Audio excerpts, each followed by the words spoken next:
and welcome to part 3 of Changeling Heart. We're beginning with chapter 8, The Lie.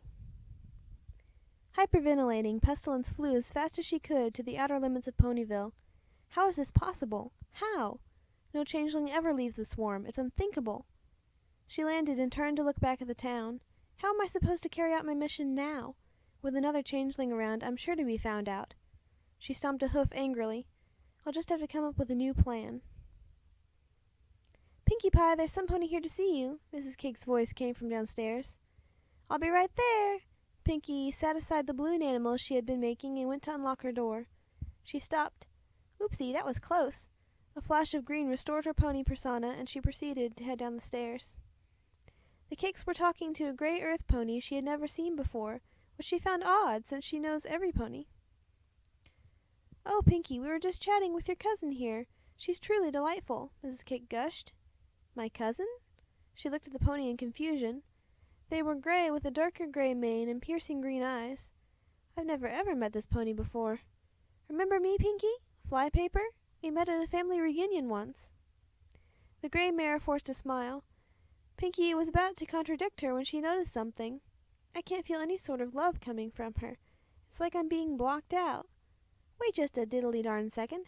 This is exactly what I felt around fake Cadence. Her eyes widened in realization. Oh yeah! Hiya, cuz! She played along for the moment. Flypaper internally sighed in relief. I was hoping we could talk somewhere in private. You know, to catch up. Sure, let's go to my room. Pinkie led the way, hopping up one step at a time.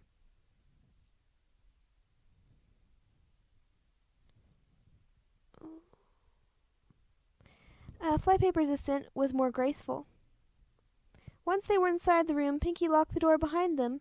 A shiver of fear ran down the gray mare's spine. Alrighty, who are you really? I've never met any pony named Flypaper, and I know I don't have a cousin by that name either. Tell me who you are. Tell me! My real name is, Tell me! Good gosh, Pinkie Pie, I'm trying. Oh, okay, please continue. With an exasperated sigh, Flypaper began again. My real name is Pestilence. I came here because you and I are the same. You're a pink party pony that loves baking too? Pinkie interrupted. What? No, I'm the same species as you. An earth pony? Oh, Pinkie Pie, you and I both know you're no earth pony. Pestilence smiled slyly. You're more like this. A flash of green revealed the changeling's true form, and she kept smirking at Pinkie, daring her to reveal herself. No, I'm not. I'm a pony. You can't prove otherwise. Pinkie hoped her panic didn't show. I don't need to prove it. No pony really needs to know. Honestly, I just wanted us to be friends. Two fellow changelings attempting to fit into pony society. Don't you think we should stick together? She placed a hoof on Pinkie's shoulder and gave her a smile. Well, okay. But we have to agree not to tell any pony else about each other. It has to be a Pinkie promise. She fell for it. Of course. Okie dokie Loki! Another flash of green left the pink-haired changeling exposed. Do what I do. She began the motions. Cross my heart and hope to fly. Stick a cupcake in my eye. This is ridiculous. Pestilence played along, however, and she would continue to play along for as long as it took to complete her mission. Chapter 9. A Matter of Pride. Pinkie saw Flypaper frequently after that day. They would often have lunch together or hang out at Sugar Cube Corner.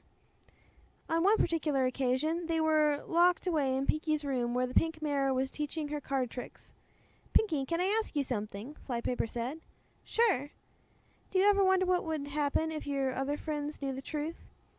Her green eyes stared straight at Pinkie with deadly seriousness. Yeah, I guess so, but they're my friends. I'm sure everything would be okay. She wasn't. But what if it changed their opinion of you?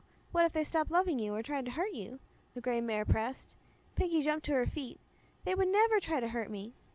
Perhaps not, but I can't imagine they have a very positive view of our kind. She more or less let the subject drop after that. Many of their conversations went this way. Pinkie had thought about telling her friends the truth many times, just to prove the other changeling wrong, but she was secretly afraid she would prove her right. One bright morning in Ponyville, Pinkie got up bright and early and headed out to buy party supplies. Her newest party to plan was Rainbow Dash's birthday, and she wanted everything to be perfect. Pinkie Pie loved seeing every pony whenever she bought supplies. All the merchants were her friends, and she could feel love radiating from them. Upon meeting up with Rainbow Dash and the others, she learned this party was more than a birthday party. This was the anniversary of Rainbow Dash moving to Ponyville. She couldn't be more excited. So who's going to join this super-duper party pony to plan this super-duper party? I am. A voice came from off to the side. Pinkie looked over and saw a mysterious figure leaning against a wall. He was wearing a hat that hid his eyes from view. Who are you, stranger? She asked eagerly. Pinkie loved making new friends. The name's Cheese Sandwich. I plan parties. The stallion walked towards the group now. What an amazing coincidence! I'm Pinkie Pie, and I'm planning a party. Oh, it's no coincidence, my little pony. My cheesy sense was a-tinglin', telling me there was a party in the works. Cheese was now lifting the brim of his hat to survey the scene. An excited Pinkie got right in his face. Ah, double amazing! I have a Pinkie sense! The newcomer quickly recovered from the invasion of personal space and resumed his mock-serious tone. Yes, I sensed you did, and I happened to be the premier party planner in all of Equestria. Pinkie wondered why she had never heard of him before. Cheese went on to talk about how great his parties were, and before long he had most of the town caught up in his excitement. Even Rainbow Dash seemed to have forgotten about Pinkie. Before she knew what happened, Cheese Sandwich was more involved in the party planning than she was. Pinkie felt replaced.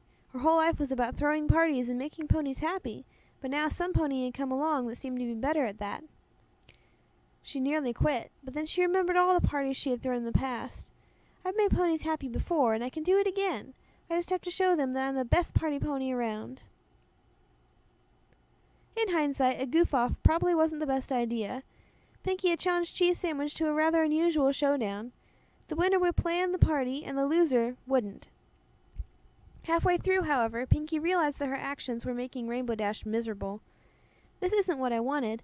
I wanted to make her smile. There was really only one option. She forfeited the competition. It was devastating to the mare, losing to another party pony. She didn't know what she was, if not the best party planner in Ponyville. She had her things packed and was ready to leave Ponyville in Cheese's capable hooves when her friends came galloping towards her. They didn't want her to leave, and they told her so. No pony could ever take your place, and we could never have a party without you, Rainbow assured her.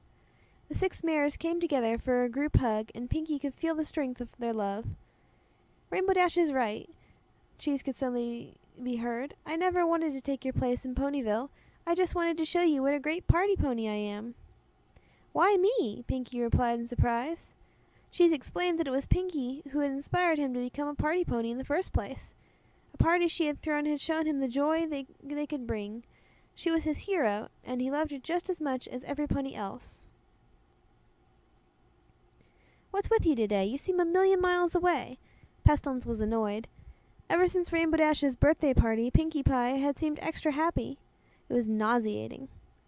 You'll never believe it. I met a party pony a lot like me. His name is Cheese Sandwich, and it turns out I'm his hero. He left town to help with another party somewhere, but hopefully we'll meet again.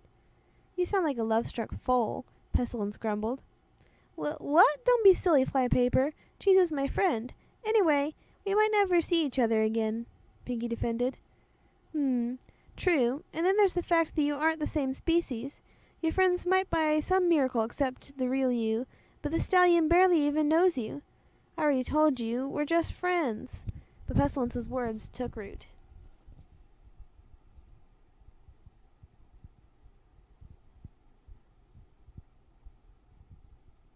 Chapter 10.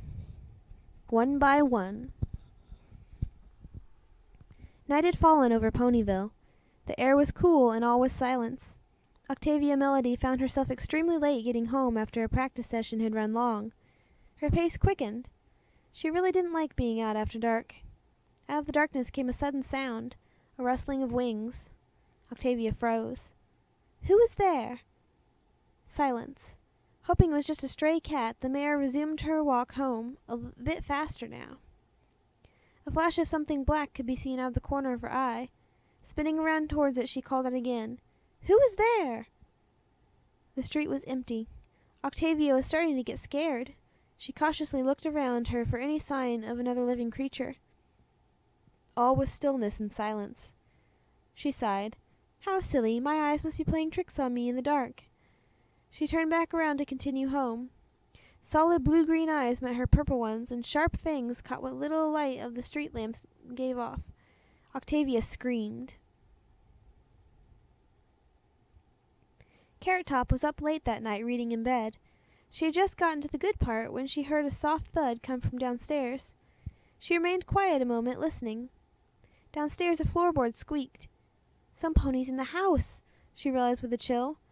Silently slipping out of bed, she glanced around the room looking for a weapon. Her garden hoe was propped up against the wall where she had left it, too tired to put it away properly. She grabbed it and creeped silently to her bedroom door.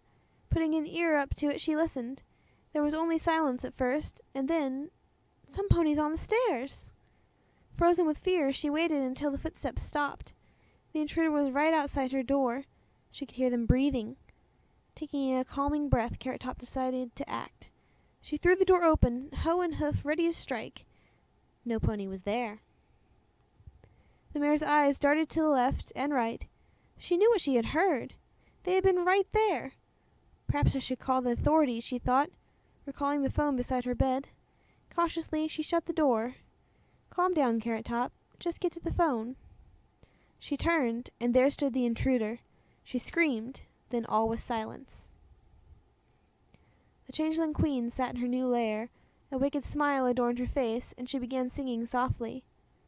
One by one you all will fall.